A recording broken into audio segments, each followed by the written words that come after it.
And we're live. Thank you guys for coming once again. So, quick update. This video that if you guys are watching this on YouTube right now, you probably didn't get an alert that it's going live or anything. That's because it is unlisted right now. I've made it unlisted. I'm still kind of figuring out how I'm going to do this. I'm talking about cutting live streaming out completely. I don't know. We'll see. But right now, people on the Discord are kind of the only people who received a link to it. We'll see where it goes. But anyway, there was something I wanted to talk about before we get into guests and things like that. So, from time to time, I go around YouTube and watch YouTube videos like anybody else, right? Everybody watches YouTube videos, or most people do. If you're here, you probably do. I was actually going through my phone the other day, the YouTube app, and discovered a place where you can find out how much time you spend watching YouTube videos. And it turns out I watch about 74 hours of YouTube per week. That is an insane amount of YouTube. Oh my God. That's twice as much work I do in a week. Of course, I'm listening to YouTube while I work. And a lot of the time I'm listening to music on YouTube because I have YouTube music. But that's a lot of YouTube. Anyways, so yeah, I was going around YouTube and I was watching some videos, and I watched a video earlier today about this kid. I watched a lot of leaving Jehovah's Witness videos and leaving oppressive religion videos. Don't tell anybody this, but I don't really watch a lot of atheist channels anymore. I used to. I used to watch a lot of Matt Dillahunty and the Atheist Experience. Taught me everything I know about how logic works and things. And it really got me interested in it, and I learned more from there. So I watched a lot of that. I watched a lot of Hemant Mehta. I watched a lot of The Thinking Atheist. The Thinking Atheist did a really fantastic, I guess you could call it expose on Jehovah's Witnesses. And it really touched my heart because you heard him talking to, he had a bunch of guests on, and you heard him talking about, these people were telling their stories, and of course these stories sound startlingly familiar. And at the end of it, he said, an issue that continues to come up in this video is these people feel abandoned by their families, rightfully so. They're instructed to shun their family members, right? And at the end of it, Seth Andrews, the Thinking Atheist, every single time he says, well, you have a family here. We will never deny you. We will never shun you for your beliefs, Christian or not. We will never mistreat you that way. And there's just something that really hit me in the heart when he said that, when I watched that for the first time.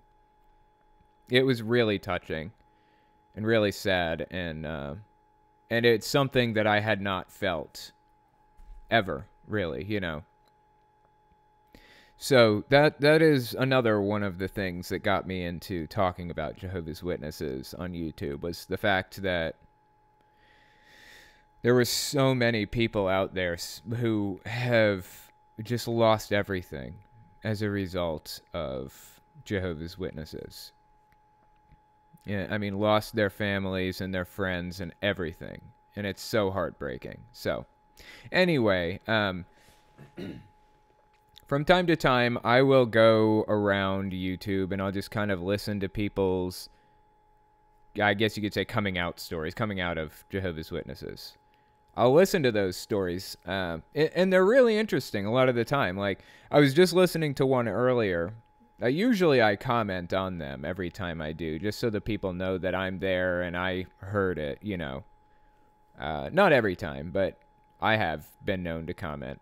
So anyway, I was listening to this one kid's story, and again, it was so familiar. Just the things he was saying, the way he was saying them was so fascinating. Just because I identified with that mindset, with you know, what he was saying and how he felt about things. It was fascinating, really.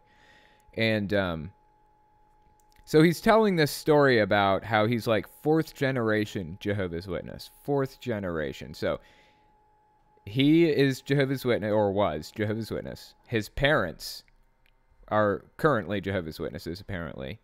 His grandparents are Jehovah's Witness, and his great-grandparents were Jehovah's Witness. I mean, think about that. That's crazy. I don't know how old he was. He's probably, I got the impression he was around 25 or so. But when were they born? They must have been born in the 1930s. Must have been. And what? I'm trying to think now. I think that Jehovah's Witnesses split off from the Bible students around 1933. That could be wrong, but I feel like that's, I mean, it's in that vicinity anyways.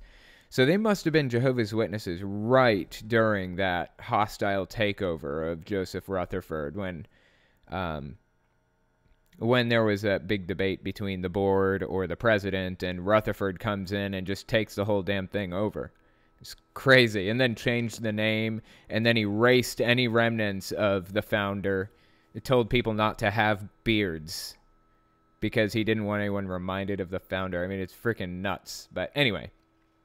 So yeah, this kid, he's telling his story, and he's talking about how he goes to, so he's pioneering, right? And he's doing everything he can, and he wants to be a ministerial servant, and I think he's 18 at this point, and he's been pioneering for a year. And he wants to be a ministerial servant, but the elders in his congregation tell him they don't feel like if you're not old enough to be married, you're not old enough to be a ministerial servant. And I assume he was just a little bit younger than 18, just almost 18 or something like that.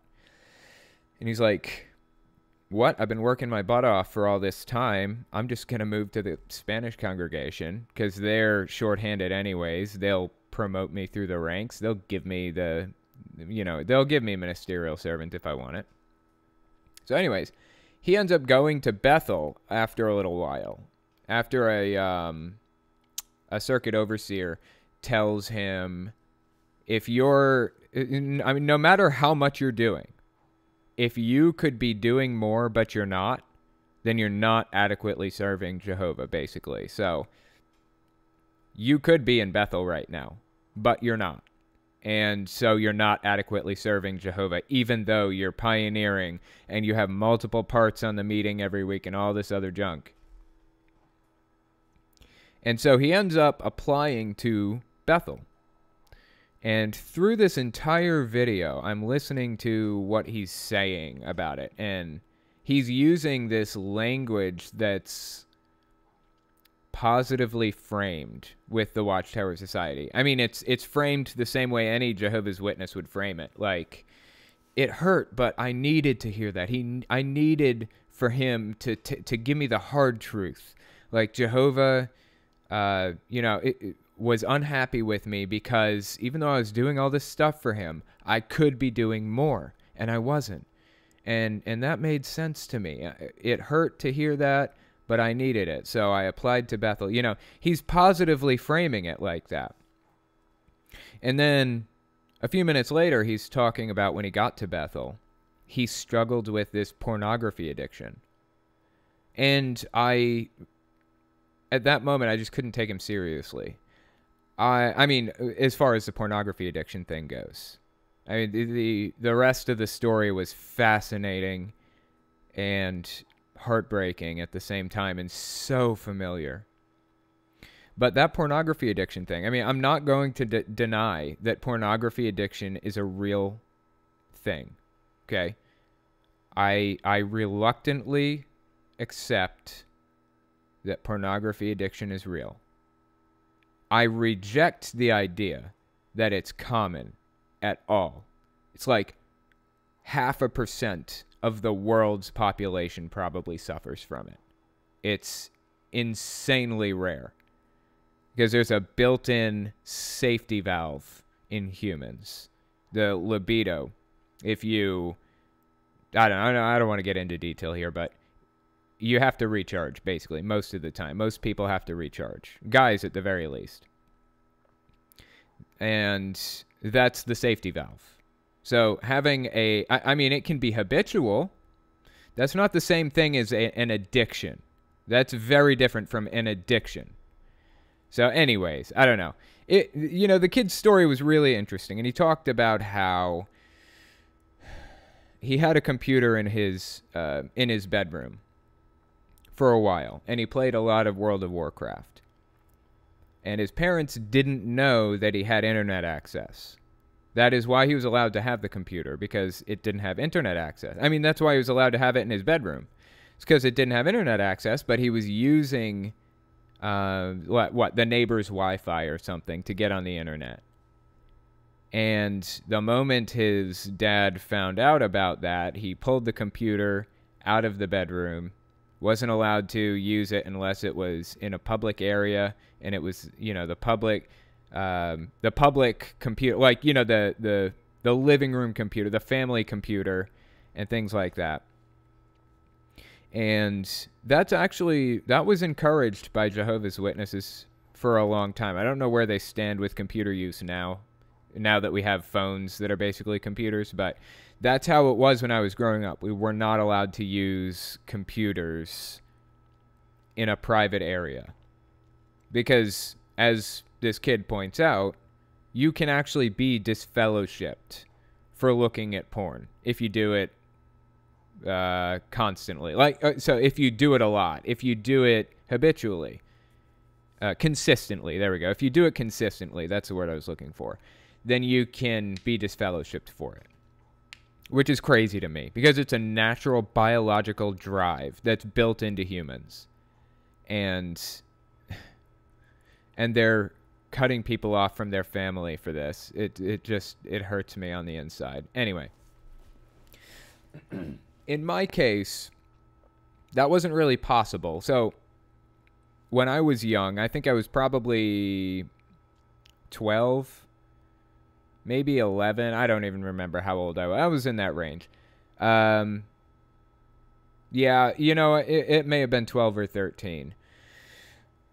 My dad bought a motherboard and a CPU and the thermal paste and a video card and the power supply and the case and the whole 9 yards. Bought all of the pieces for this computer and said, if you can assemble this, then you can have it.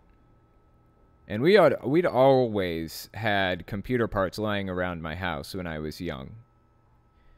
So, I'd put things together before. I mean, I don't think I'd assembled an entire computer before, but I knew how to pop a video card in and out. I knew how to put RAM in and stuff, so it wasn't terribly difficult. So, yeah, I assembled the computer. I installed Windows 98, and I used it. I mean, it was in the computer room. We had a computer room, and my dad's computer was in there too. And he and I both kind of hung out in there 24/7. I mean, I was doing my thing. He was doing his thing on his computer. He was trading stocks or whatever, and I was using Napster to download music and LimeWire eventually. And, all kinds of other stuff, like playing games, playing MechWarrior 3, listening to music with Winamp. I don't know if anybody here remembers Winamp, but yeah, I was doing all that stuff. And so anyways, yeah, eventually I was using my computer to talk to a girlfriend. And my dad didn't like that. So he banned me from using the computer, which didn't work. I just wait for him to go to bed, and then I'd go in the computer room and sit in there and do whatever I wanted, right? And one morning, probably 2 a.m., he discovered me up and in the computer room. And he actually unplugged the modem and put it in the bed between himself and my mom and went back to bed so that I couldn't get it. That didn't really last long because it's a complete pain in the ass to do that kind of thing, really. But, you know, in that respect, I was lucky. I was lucky that my family was so big into computers. I was lucky that I even had one because a lot of people didn't at that time.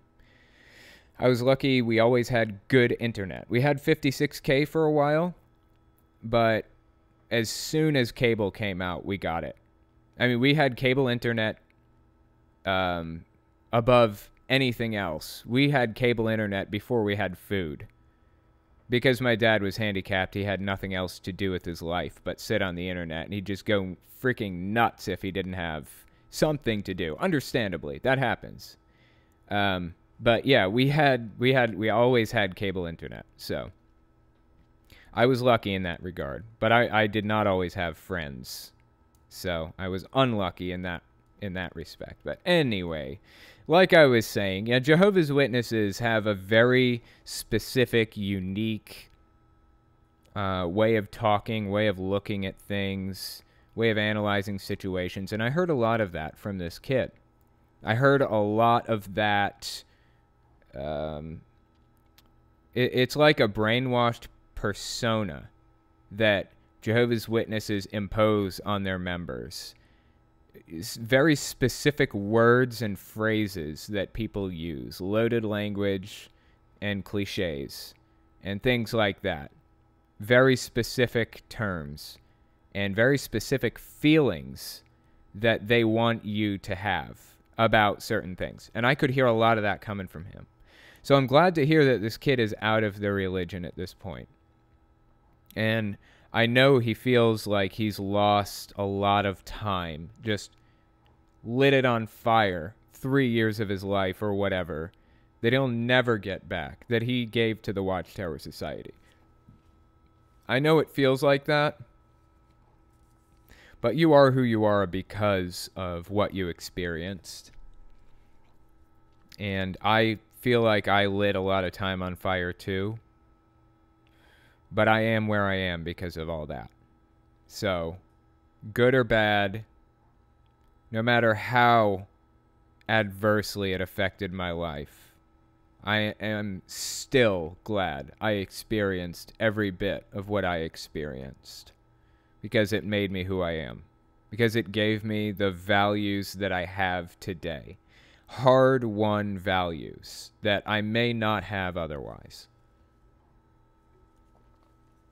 And it means I can put those values and skills to use, ensuring other people don't have to experience the same thing. So, anyway, before we get into guests, I figure about 10 more minutes. There was one more thing I wanted to talk about, kind of unrelated to any of that. It was these pipe bombs. I don't know if you guys have heard about this pipe bomb situation.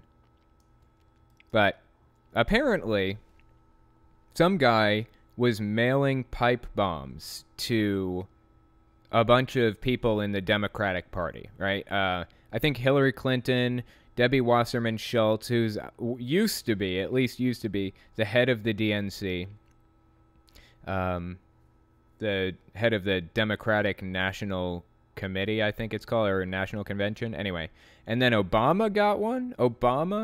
Joe Biden got one in the mail. And then there was, who was it? Robert De Niro. Robert De Niro got one in the mail too. Of course, none of them went off. None of them killed anybody, as far as I know. There were like 12 of them. So that's good to hear. I'm glad to hear nobody got hurt. But as far as I know, they caught the guy. And, of course, he was a Trump supporter. I mean, he's a huge Trump supporter. I thought that was pretty evident by the fact that Robert De Niro got one. Because what has Robert De Niro done? but just talk shit about Trump. He hasn't done anything else. I mean, he doesn't really... He's not into crooked politics. I mean, he supports crooked politics to some extent, but he's not in it. He's not a crooked politician. He's just a shit talker about Trump. So that was kind of my first clue that it was a Trump supporter that sent him out. But anyways, here's the thing. I hear in this, like in the YouTube community, especially some of the old timers, like the first generation YouTube atheists, second generation YouTube atheists. I'm not saying any of these people are I'm not saying what I'm about to tell you applies to any of these people. I'm just listing these people as first generation and second generation YouTube atheists. There's like TJ Kirk and Armored Skeptic and Logic and Dark Matter 2525, Non-Stamp Collector, Potholer. All those people are YouTuber atheists who started doing YouTube as early as like 2007 or 2006, somewhere in there. As soon as YouTube came out, pretty much, and they've been doing it all along. They may have quit by now. Like, I don't think Non-Stamp Collector or Potholer released anything. Well, anyway, in that group, there are a lot of people that I really like in that group of first and second generation YouTubers. I still watch them. And I'm really disappointed to see that, you know, some of them aren't doing so great. Like it seems like YouTube is kind of deprecating their channels. Like they're not even spreading it out to new people anymore, which is so disappointing because these are literally the people that I watched when I was coming out of religion. And it hurts to see their channels not doing great. And I want to give them as much publicity as I possibly can because I feel like a lot of these guys deserve that publicity. They deserve to be watched. I mean, they're helping people. Seriously, they are helping people. They helped me. And so anyway, back to what I was saying. Some of them have fan bases that are very loud and angry and obnoxious and harmful and have been known to harass people and really mess with people's lives. And I've heard that the YouTubers have said, I don't, there's nothing we can do. Our fans are out of our control. What do you want us to do? We can't, stand behind every single one of our 100, 200, 300,000 fans and breathe down their necks and make sure they don't do something crooked. And I understand that argument, but at the same time, I disagree with it. So look at Donald Trump and the pipe bombs. Was that guy... Was it Donald Trump's fault that guy set off the pipe bomb or sent the pipe bombs out? I would argue, yeah, it is Donald Trump's fault, at least a little, because he's got an obnoxious, angry rhetoric sometimes. He's hate-filled. He talks about crooked Hillary and all of these other people and how they should be in prison and he's just like borderline violent in some of his talks. I mean, he has been overtly violent before in some of his speeches. And, that has brought public discourse to a certain point where certain things are okay to talk about now. It shouldn't be okay to talk about assassinating somebody. Shouldn't be okay to talk about, well, yeah, somebody should really kill that I don't know, that Hillary Clinton person or something. That isn't an okay thing to discuss, honestly. I mean, it's not okay to discuss in a serious context. And I feel like Trump's discourse has kind of brought it to that point. And, I was listening to Trump's speech after the pipe bombs were sent out and everything, and he was blaming the media for it, saying that they lowered the level of public discourse. where in reality it was him. He was the one that kind of brought it down to that level. He was the one that brought it down a notch.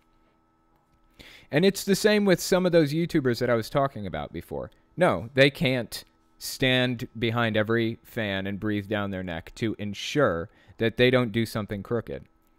But they can speak out against violence at every turn. Do you know what I said when Jehovah's Witnesses were banned in Russia? I spoke out for them in their favor. Because I'm principled and I believe that religion should be free and nobody should be imprisoned for what they think or believe. Do I like Jehovah's Witnesses? No. I fucking hate that religion. But I love the people.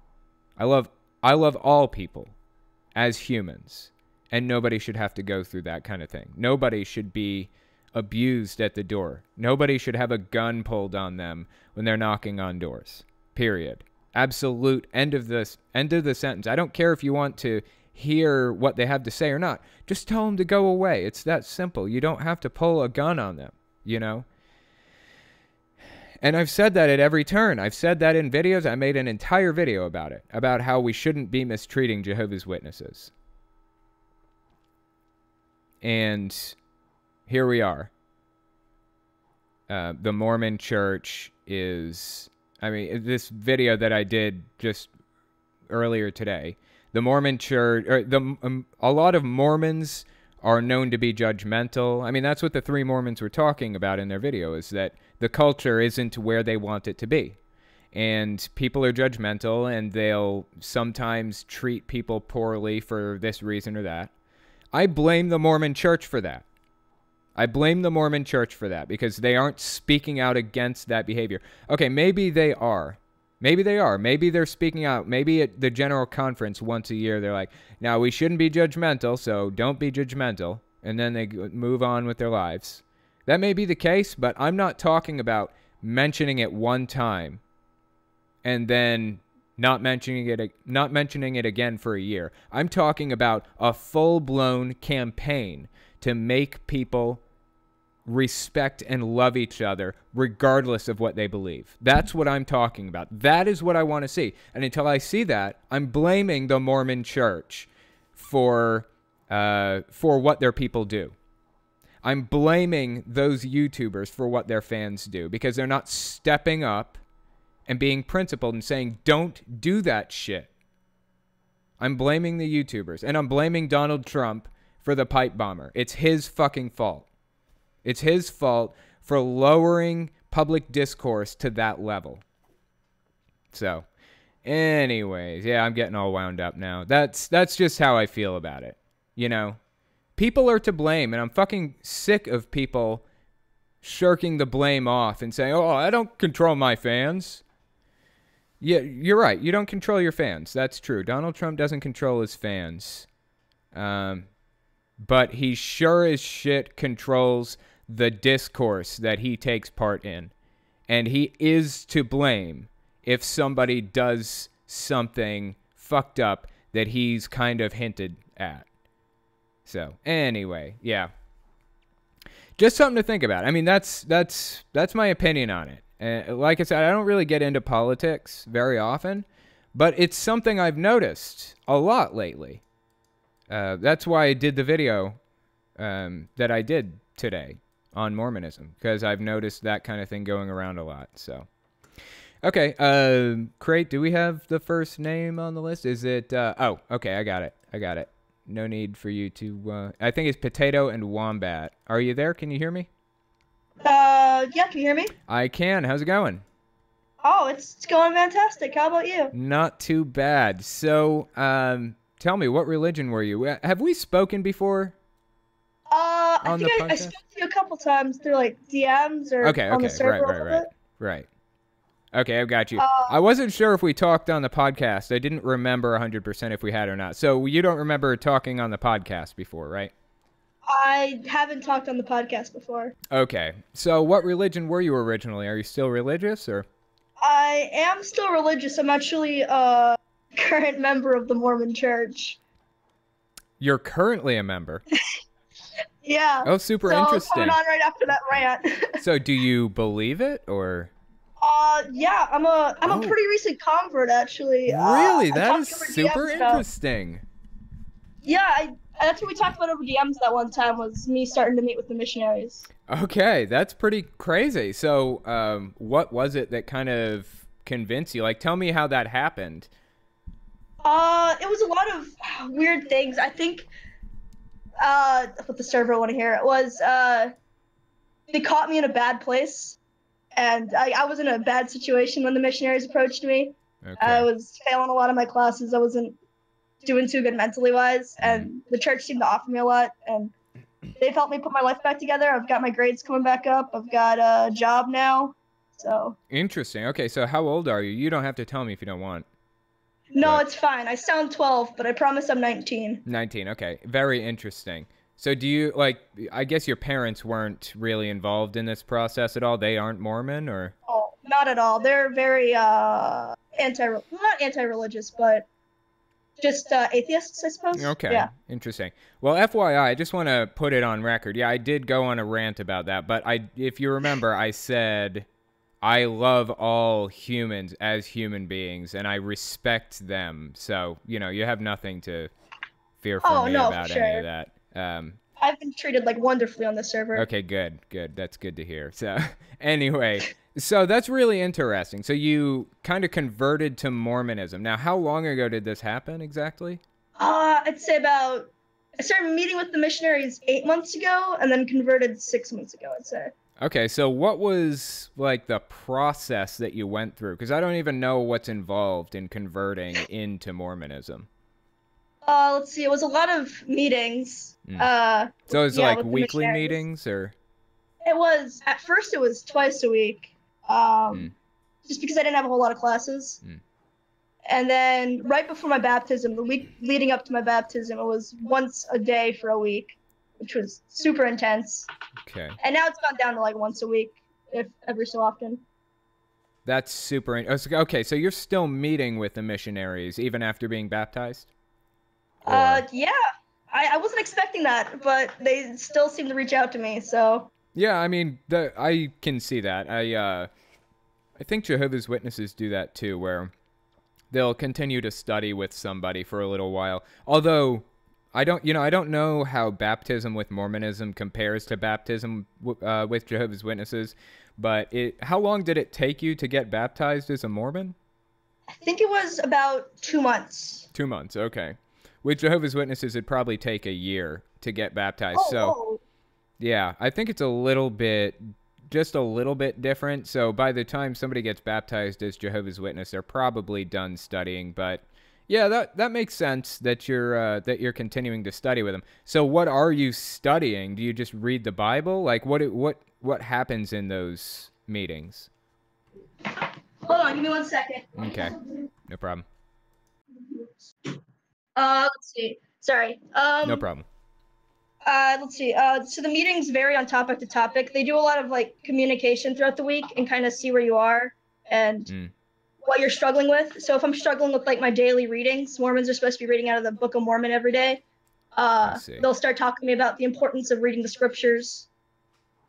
Okay, just interesting. To like maintain that. So they talk about just various subjects that they feel you could be doing better in, or that you feel you could be doing better with, that kind of thing? Yeah, that's the general gist of this. Okay, so it's once a week, and it's what, for an hour or something, or? It's for an hour, but there's been a couple like 2-hour long meetings where I just like grill them with questions sometimes. Right. Okay. So have you gotten a temple recommend yet? I've gotten a partial temple recommend. Okay, what is it? Like what's that mean? So in order to do like the full like endowment session, this like the super secret like ceremony stuff, you got to be a member for a year and all that stuff junk. But if you they usually do this for recent converts where they give them like a half temple recommend where you can just get to baptize the dead and you only get to go into the temple lobby and then the baptistry. Okay, that's super interesting. So let me ask you this then. Yeah. What is the best argument that you had or that you heard for Mormonism that made you kind of believe it? What was it that got you there? A lot of things for me is that it seems to fill in like a couple holes that I'm kind of iffy on with like more of the mainstream Christian beliefs. I suppose it'd be like it goes a lot into like the pre-life, like what it was before life, and afterlife. It gets a lot into like the politics of heaven kind of stuff. Right. Just like it keeping specific. Okay, interesting. So it gets into more detail than traditional Christianity does. Is that fair to say? Yeah, that'd be fair. Okay, interesting. How do we know that the details that they add are accurate or correct? And how do we know that they're not, pulled out of a hat? Made up by the prophet kind of stuff? Yeah, how do we know? That's fair. I mean, the big thing is, like, pray about it. That's what they all say. Oh, you want to know if it's true? Pray about it. Okay, interesting. Do you think that, like, don't feel like I'm attacking or anything. I'm just asking questions. Sure I'm just asking questions. So, do you feel like that's a reliable way to come to a conclusion about other things, too? Just like praying about them? Yeah. So are there other things that you can think of that if we prayed about it, we would get results that we needed? Like we'd get answers that we needed, things like that. I feel like prayer is a lot of the time also just like time to sit down and think about it and reflecting on your problems that you're trying to pray about too. Sure. So I suppose it depends on the issue and so partially self-reflection too. It's not just praying to God and expecting results. It's also self-reflection and things. That's what you're saying. The church pushes a lot of like prayer and action. You can't expect prayers to just poof up stuff. Okay, interesting. All right. But in this case, we're expecting prayers to poof up answers. Is there anything that we can do specifically outside of prayer to find out if this is valid or not, or is it basically all prayer? Specifically, the church's history and how we can know that this is the correct church. I really honestly don't think there's a way to tell if a church is correct or not, because in the end, I think there can only be like one correct church. And I don't think there's a way to know if your church is correct. Interesting. Do you think that it's possible that some churches could be correct about some things and other churches correct about other things? Oh, yeah, for sure. That's a big part of Mormonism as well. Okay, interesting. So do you feel like there's something that Mormonism got incorrect that another church got correct? Ooh, my Mormon answer would have to say no, but our history says otherwise. Okay. We've had some mistakes. Sure. I mean, every church has had mistakes, right?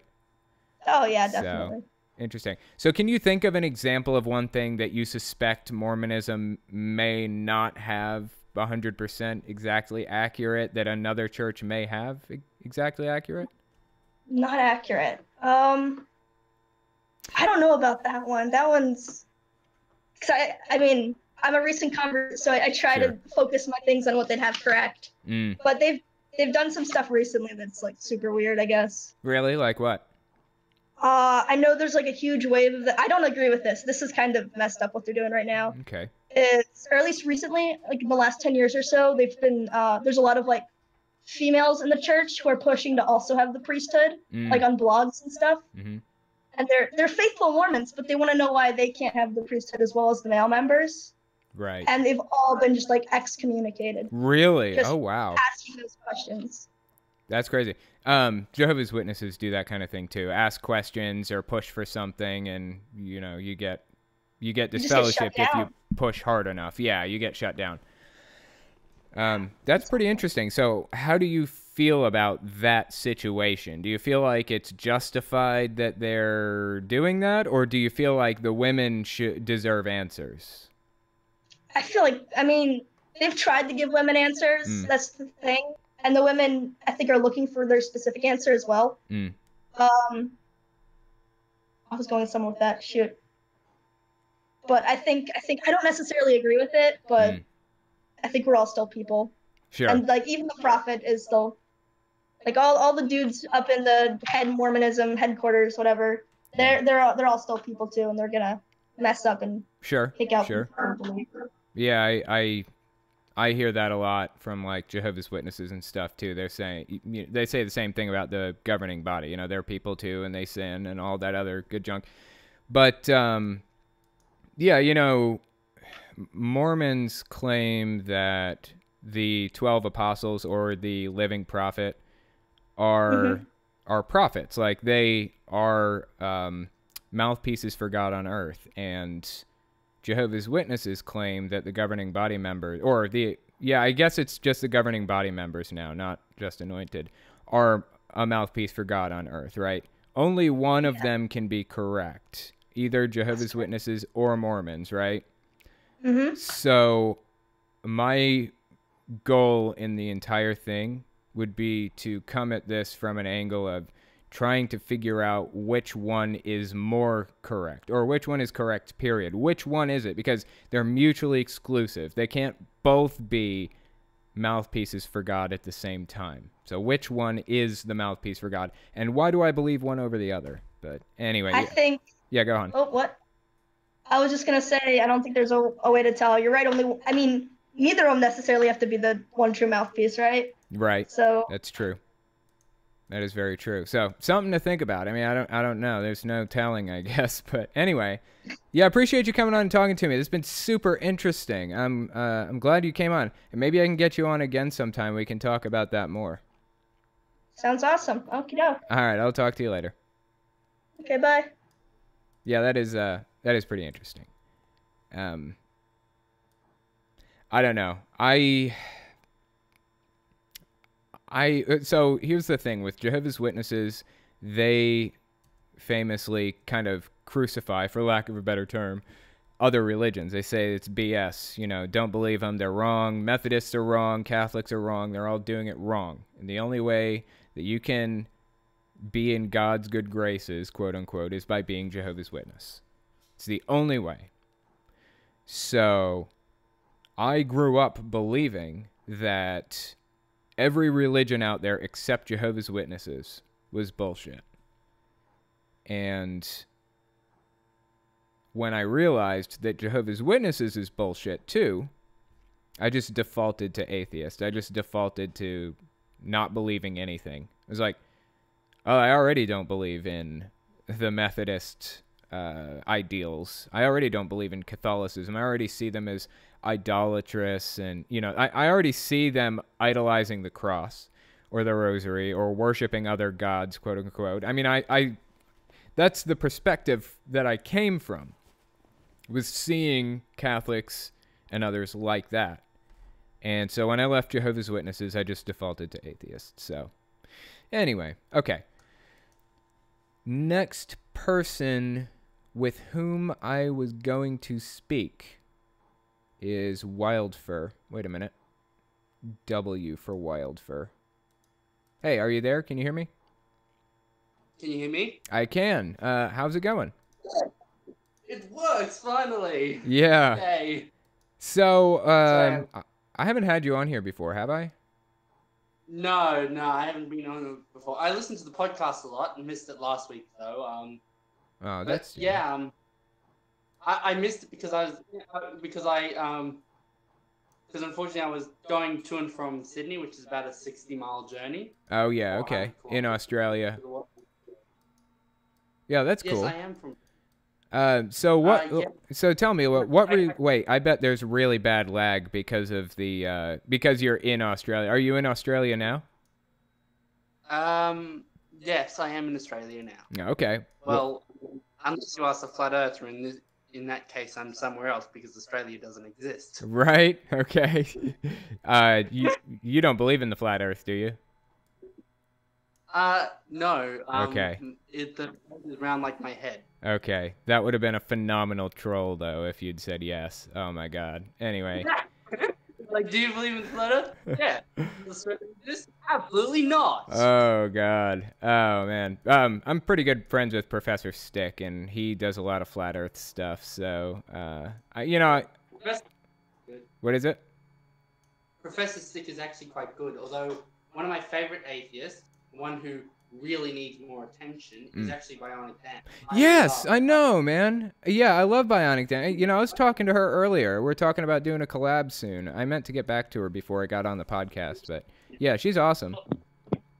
So someone just messaged me, and I've got to lean over the handlebars to try and press the button. Handlebars, you say? Handlebars. Yeah. You riding a bicycle? My bike motorbike. I'm using my bike as a seat because, unfortunately, there's stuff on the chair. Oh, okay.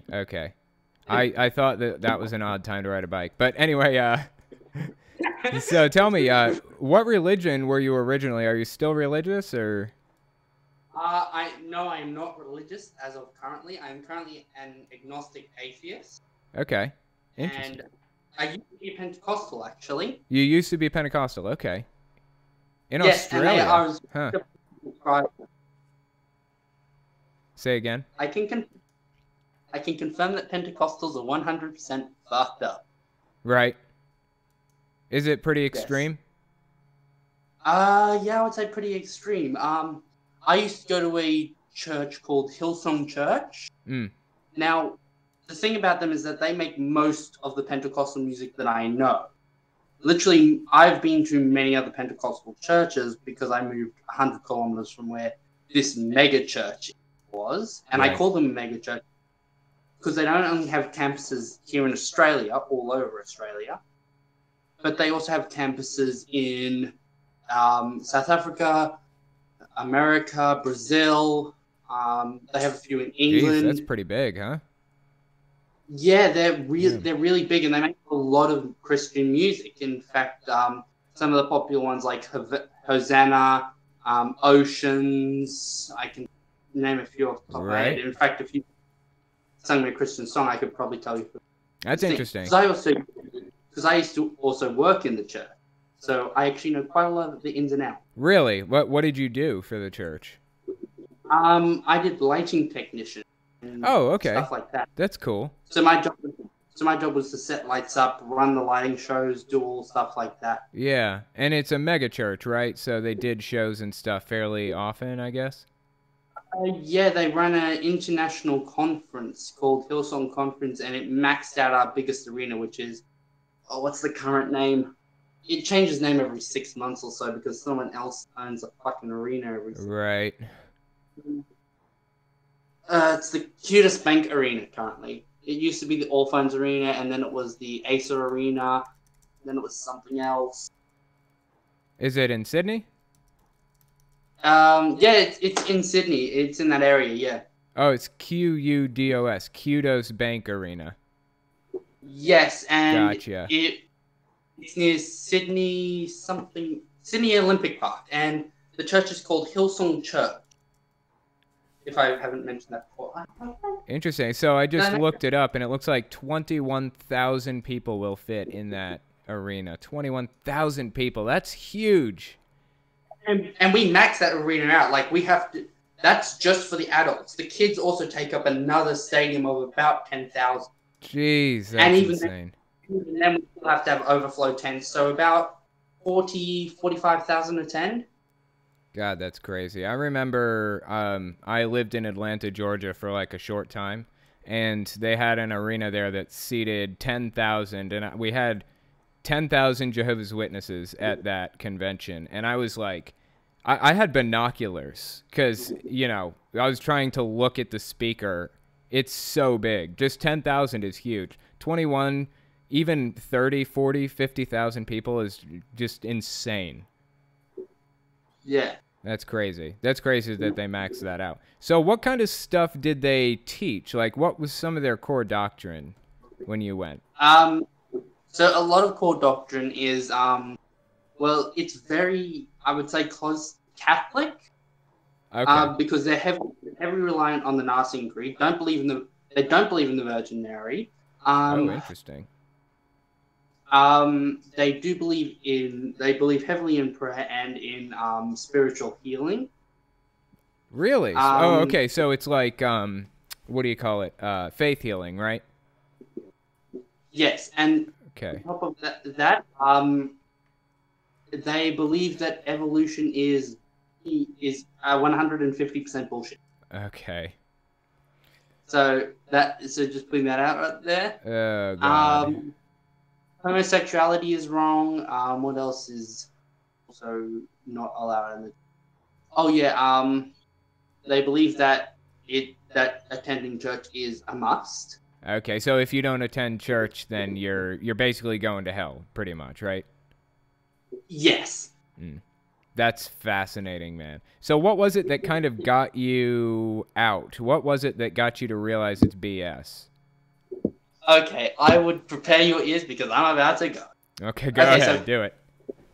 Okay, so basically, it all started about a year and a half ago when I actually met a friend at my old school, which I was getting bullied heavily at, frankly, because of the fact that I was both a furry and bisexual. And yes, I did used to hate myself back then too. Anyway, so about a year and a half ago, met this girl. She was an atheist. She was in about year 7. I was in year 9. Anyway, so I met, we were talking, and yeah, we did have different beliefs, but we still got along, and I was with our group of friends most of the time. We played similar things like Mystic Messenger, right. Dragonopia, Osu. Fuck, I love Osu. Anyway, so I'd say half a year from 2018, we had the whole gay rights thing in Australia. Mm-hmm. I remember that. And our church got quite amped up about it. In fact, one of the people from our church bought a plane and wrote "It's okay to say no" in the sky. Oh my God! Over the Sydney of Sydney, and you could see it. It was like in big bold letters, and I started thinking, "Wow, this is extreme. I want to look into this, see what the Bible actually says about it." Yeah. So I started reading. I got about halfway through. And I think it was about almost in middle of November, I just closed the book and I was like, whoa, this is a lot of shit. Right? It was also around that time that I was sitting my test, my science tests, because I had to, pass if I wanted to leave school, which I currently have. So passed them barely, because at that time I still believed evolution was, BS. Right. And so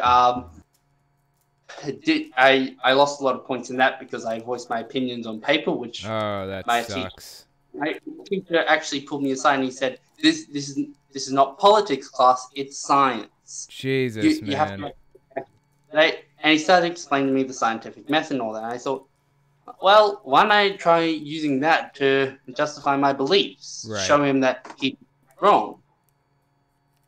That was when I discovered that I was sorely mistaken. Oh, man. That sounds like a seriously seismic shift in everything, though. That whole thing. Because when I first lost my religion, I was first thinking, well, shit, I became, almost... Because at this point, I was already suffering through a lot of shit. Because, it was towards the end of November that I actually got assaulted. Okay. While riding home from the bicycle, so that didn't go well. That's a shame. And I think that was what kind of pushed me over the edge. Just that. I was like, well, that's obviously false about God too. Yeah. Well, if all of this is false about God, what's true? Right. And at that point I thought, well, it can't be true. There's no reason to think. Now, when it comes to my family only found out halfway through this year in a less than nice way. They're still religious then, I guess. My mom's not religious. Okay. My sister is religious, but she's 10, so she's young. My brother, heavily religious, and also a bit of a nut job. Damn. I say that because he literally wants to basically give execution to people from Saudi Arabia. Jesus. So yeah, what do you mean by that? Can you elaborate a little? So he wants to go to war with them and kill them, or is that what it is? Well, I mean, anyone in this country who is a Muslim. Jesus, to man. Just be outside and, how. That's a rough one. Yeah, he was a bit insane. I wouldn't say Alex Jones level insane, but I'd say more Ben Shapiro level. Okay, right. Extreme at the very least. Yeah, extreme, but not complete natural. Right.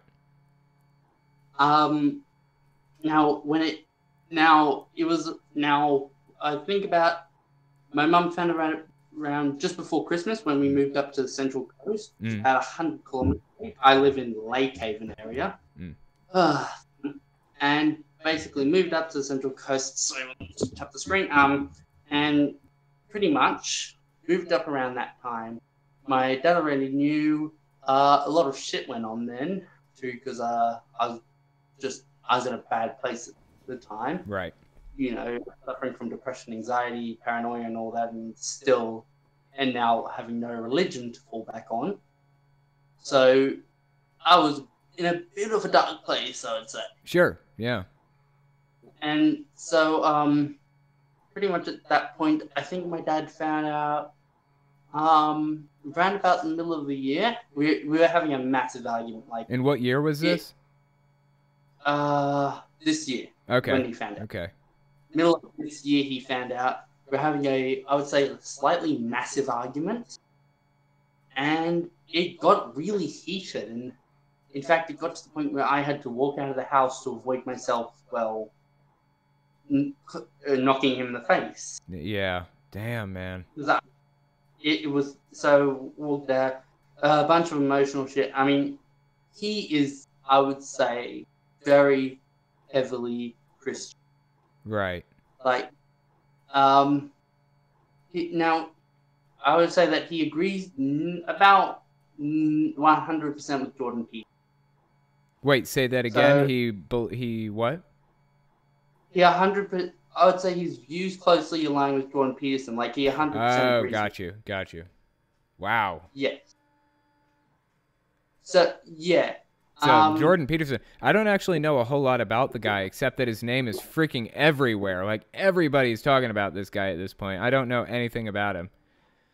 Well, I mean, one thing that I have debated with my dad about is Jordan Peterson's interpretation of atheist, which is that a true atheist would be like Raskolnikov. Right. You know, there's no like metaphysical reason to kill, sort of thing, and all of that, and no reason why I shouldn't split this. I don't want to get into it, but yeah. Right. That's really interesting. So your dad is kind of like Jordan Peterson in that respect, then you said, right?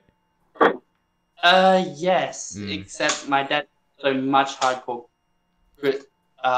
Christian. He is accepting of LGBT people. Okay, that's something, I guess, right? Yeah, actually, interesting fact is that up until about like the second half of last year, I would say. Yeah. I actually used to follow Alex Jones.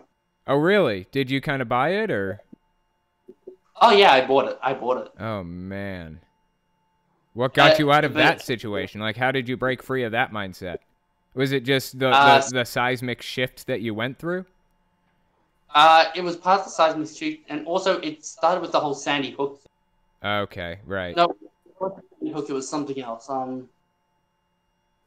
Sandy Hook turned me from a doubter into a hater. Right. I'd say. Yeah, that was freaking nuts, man. That whole situation. That's like I try not to hate on people. I really try, but there are some people who I just really detest. Yeah.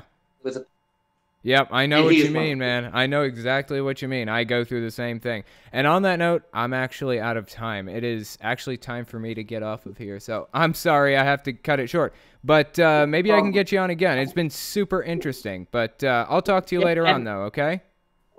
Very quickly, I do need to mention something. Sure. I am planning to make an outro song for you, similar to the one you have. Oh, sweet. I was just wondering. Yeah, I'm just wondering if you could send me some samples of like songs that you like, that you kind of like the style, and that'd be great. Sure. All right. I'll talk to you in the Ask Telltale channel. Will that work? And we'll work it out. All right. Appreciate it, man. I'll talk to you later on. Okay. Have a great day. You too. Yeah, that is super interesting. Alex Jones is his own pseudo cult-like mindset. I wouldn't call it a cult. I don't think it's a cult, but it's a cult-like mindset for sure. Definitely a cult-like mindset. And I actually know some people. I'm thinking of somebody specifically who is going through some pretty rough stuff with her parents, you know, kind of buying that whole thing hook, line, and sinker, and it's really affecting her life. And I would like to address Alex Jones at some point on my main channel, because Alex Jones is a really, really toxic person with toxic ideas who's really damaging people's lives right now. But I don't know. I steer clear of politics usually.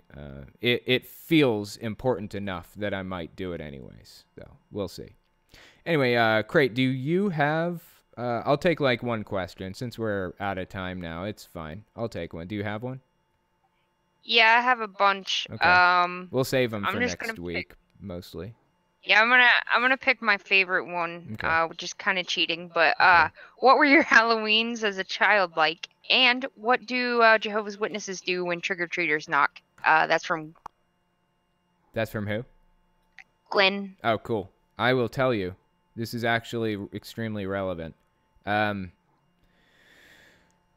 So we are supposed to sit... So, all right. If there's a house that doesn't have its lights on, as a trick-or-treater, you're not supposed to go to that house, right? Because it's kind of a signal, like, we don't want people here or whatever. So that's what we were supposed to do. We were supposed to turn our lights off on trick-or-treat night so that nobody came to our door. Well, my mom... So I'm thinking about the age of, say, 12 to, I don't know, 17, roughly. 5 years, probably. A little bit earlier even, maybe 9 to 17. 8 or 9 to 17. My mom worked. My dad was on OxyContin for a good bit of that time. Really powerful stuff. I mean, prescribed to him for back pain. And he was pretty much knocked out 24/7. He was just asleep for, most of the day, most of the night. And so my mom's at work, my dad is asleep, it's just me. And I had to sit in the dark, no lights on. And on top of that, I couldn't even watch TV because it was all scary Halloween stuff, and we're not supposed to watch that. So I would literally just sit in the dark all night with nothing to do on Halloween night, on trick-or-treat night, and it sucked. It was really, really shitty. And so Halloween holds a lot of really bad memories for me. It just sitting there alone, it was pretty bad. But eventually Halloween became a pretty happy time. I really love Halloween now, so it's wrapped back around. But yeah, I feel like there was more to the question. Did I miss something? No, I think you got it. It was, what do Jehovah's Witnesses do when kids knock on their door? Right. Okay, hang on. Yeah, go ahead. No, go ahead. You answered the other part. Okay, yeah, I was going to say there is one time when Jehovah's Witnesses knocked on our... I'm sorry. There is one time when trick-or-treaters knocked on our door. And we just explained to them that we don't celebrate Halloween. We don't have any candy for them. And that was it. And they're like, oh, okay. And then they left. That was it. So, yeah. Did you have something else you were going to say? No. I mean, there's lots of good questions. It'll be good for next week. Okay, hold on to them. We'll get to them. Okay. Yep. Well, I appreciate you guys coming on and listening to me ramble. I will talk to you next week, but FYI, I have the Current Events podcast releasing on Tuesday at 9 p.m. And I'm going to have another release of whatchamahoots. The Pure Worship of Jehovah. They're reading the Pure Worship of Jehovah book. That's going to release on Thursday at 9 p.m. So keep a lookout for that on the podcast channel. But yeah, thank you guys for coming. What? sorry. Also, you will not see them next week. No, you're right. I won't see you guys next week because I'm going to San Francisco. So if any of you live in San Francisco, meet me at FFRFCon. Otherwise, I will see you on the flippity flip. I'll talk to you guys later.